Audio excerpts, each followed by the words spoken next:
Hello student, आज के इस वीडियो में हम लोग प्रश्नावली 3.5 को डिस्कस करेंगे।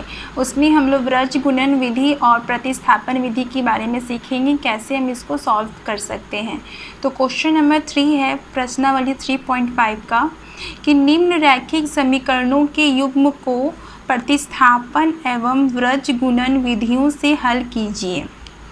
तो फर्स्ट क्वेश्चन है आपका 8x + 5y = 9, 3x + 2y = 4। यानी इस समीकरण को आप पहले प्रतिस्थापन विधि और फिर व्रज गुणन विधि से सॉल्व करना है और बताना है कि कौन सा विधि आपको अच्छा लगा। तो सबसे पहले हम लोग प्रतिस्थापन विधि से सॉल्व करते हैं। तो इस इक्वेशन को हम समीकरण 1 मान लेते हैं। 8x + 5y = 9 को समीकरण 1 मान लेंगे और 3x + 2y = 4 को समीकरण 2 मान लेंगे। तो इस तरह से हम समीकरण को मान लिए। उसके बाद समीकरण 1 से स्टार्ट करेंगे। प्रतिस्थापन विधि का ये इस तरह का चरण होता है। तो समीकरण 1 से स्टार्ट करेंगे। तो 8x + 5y को हम समीकरण 1 माने हैं तो लिख दिए यहाँ पर। इससे हम लोग क्या करेंगे, 8x को यहीं रहने देंगे और प्लस 5y इधर जाएगा तो -5y हो जाएगा। और x का मान क्या हो जाएगा, 9 - 5y डिवाइड में 8, यानी x के साथ 8 गुना में था तो इधर आएगा तो क्या हो जाएगा, डिवाइड में, इसीलिए इसको इधर कर दिए हम। और इसको हम समीकरण 3 मान लेंगे। 1 और 2 पहले मान लिए थे और समीकरण 1 से स्टार्ट किए तो समीकरण 3 में आके रुके।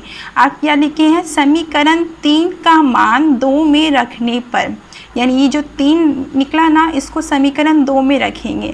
समीकरण 2 हम लोग क्या माने हैं, 3x + 2y = 4।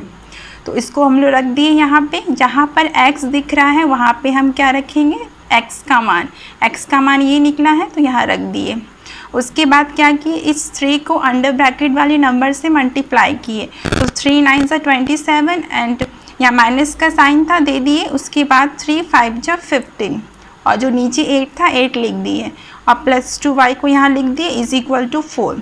यहाँ पर कुछ नहीं है तो 1 है। 8 और 1 का एलसीएम 8 हो गया। 8 का टेबल में 8 1 टाइम्स में आता है तो ये पूरे ग्रुप के साथ 1 गुना होगा तो यही उतर जाएगा। और फिर यहाँ पे 1 का टेबल में 8 टाइम्स में आता है तो 8 × 2 = 16 = 4। उसके बाद आगे देखते हैं इधर साइड। तो वहाँ पे सॉल्व किए हम लोग तो यहाँ 27 + y / 8 = 4 हो गया। 27 + y को यहीं रहने देंगे। 8 इधर आएगा तो गुना में हो जाएगा, क्योंकि ये इधर भाग में है तो इधर आया तो गुना में हो गया। उसके बाद इस जैसे था उसको लिख दिए, 8 × 4 = 32। उसके बाद y का वैल्यू क्या हो जाएगा, 32 - 27, तो y का वैल्यू हो जाएगा 5। तो यहाँ पे हम लोग फाइनली y का वैल्यू निकल गया। उसके बाद y का मान समीकरण 1 में रखने पर, यानी y का मान हम लोग कहाँ रखेंगे, आप समीकरण 1 में। जो समीकरण 1 माने थे ना हम लोग, उसी में हम इसका मान रखेंगे। तो 8x + 5 पहले से है और y का मान भी 5 आया है, रख दिए = 9। 8x + 5 × 5 25 हो गया = 9। 8x 9 - 25। उसके बाद 8x 9 में से 25 गया, 16 बचा। छोटा में से बड़ा गया इसलिए माइनस का साइन दे देंगे। उसके बाद x = -16/8, यानी x का मान निकल गया। इस तरह से x का मान -2 और y का मान 5। तो ये प्रतिस्थापन विधि का हम उपयोग किए। अब हम लोग देखेंगे व्रज गुणन विधि से कैसे सॉल्व कर सकते हैं। तो समीकरण वही है, 8x + 5y = 9 और 3x + 2y = 4। वही समीकरण को हम लोग अब व्रज गुणन विधि से सॉल्व करेंगे। दोनों का आंसर सेम आएगा, बस इसका प्रोसेस अलग अलग है। तो हमें सारी विधि को सीखना है, इसलिए व्रज गुणन विधि से देखते हैं कैसे इसको सॉल्व करेंगे।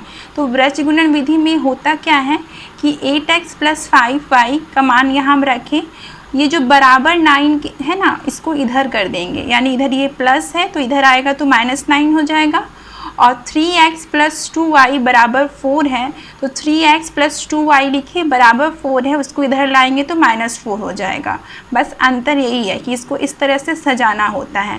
इससे होता क्या है, x का गुणांक जो होता है वो a1 का मान होता है और y का जो गुणांक होता है वो b1 का मान होता है और c1 आपका x और y का बिना पद वाला जो होता है उसको हम लोग c1 का मान रखते हैं। उसी तरह यहाँ पे समीकरण 2 में x का गुणांक कौन है 3, तो ये a2 का मान हो गया और यहाँ पे y का गुणांक 2 है तो यहाँ b2 का मान हो गया और c2 का मान -4। इस तरह से लिख दिए। व्रज गुणन विधि का फार्मूला होता है, ये फार्मूला आपको याद करना होगा और नहीं तो इसका ट्रिक भी होता है। अभी फ़िलहाल आप लोग फार्मूला देखिए, x बटा b1 into c2 minus b2 into c1, y by c1 into a2 minus c2 into a1 और 1 बटा a1 into b2 minus a2 into b1, ये फार्मूला है।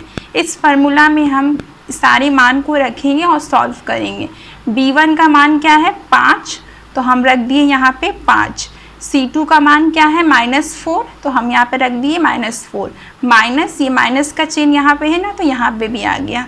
b2 का मान कितना है 2, तो 2 रख दिए। c1 का मान -9 है, माइनस रख दिए। तो सारे मान को देख करके हम बस यहाँ पुट करते हैं, आप लोग देख लीजिएगा।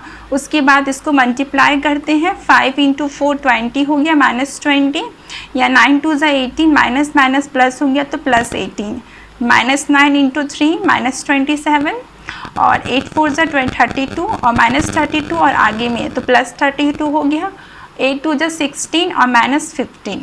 उसके बाद -20 में 18 जाएगा तो कितना बचेगा -2 और उसके बाद यहाँ 32 में 27 गया तो 5। बड़ा का चिन्ह प्लस का है इसलिए यहाँ प्लस ही रहने दिए। 16 में से 15 गया 1। उसके बाद हम लोग क्या करेंगे, इसको इक्वेट करेंगे, यानी x बटा -2 को 1/1 से इक्वेट करेंगे और y बटा 5 को 1/1 से इक्वेट करेंगे।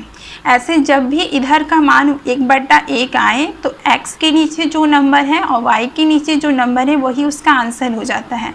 ऐसे आपको हम दिखा देते हैं, x बटा -2 को 1/1 इक्वेट किए तो x का मान क्या आ गया -2 और y बटा 5 को 1/1 से इक्वेट किए तो y का मान क्या आ गया 5। तो इस तरह से आप देख रहे हैं दोनों का आंसर सेम आया है। यदि हम प्रतिस्थापन विधि से बनाएं या व्रज गुणन विधि से, दोनों का आंसर सेम आता है। तो आप कमेंट में बताइए कि आपको कौन सा विधि सबसे आसान लगा। थैंक यू और लाइक एंड सब्सक्राइब कीजिए और अपने क्लास के स्टूडेंट के साथ इसको शेयर कीजिए ताकि सबको मैथ इजी लगने लगे और मैं कोशिश करूँगी और भी सारे प्रश्न को लाऊं और आपके मैथ को इजी करूं। Thank you.